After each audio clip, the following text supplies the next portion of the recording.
નમસ્કાર મિત્રો, વિડીયોમાં તમારું સ્વાગત છે। જી હા મિત્રો, અત્યારે હાલ મોટા અને મહત્વના સમાચાર સામે આવી રહ્યા છે। તો મિત્રો, સમાચારમાં વાત કરીએ તો હવામાન વિભાગ દ્વારા આપવામાં આવેલી આગાહીના પગલે દ્વારકા જિલ્લો સિઝનમાં બીજી વાર પાણીમાં ડૂબ્યો છે।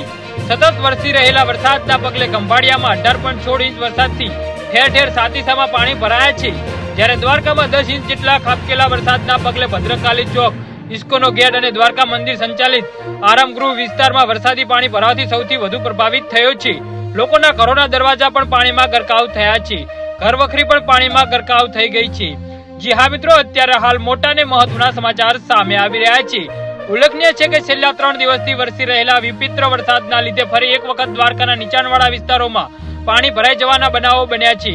દ્વારકા ઇસ્કોનો ગેટ પાસે આવેલા નેશનલ હાઈવે પર અત્યારે 2 ફૂટ જેટલું પાણી ભરાઈ જવાથી તંત્ર દ્વારા વાહનોની અવરજવર બંધ કરવા પર પ્રતિબંધ લગાવાયો છે।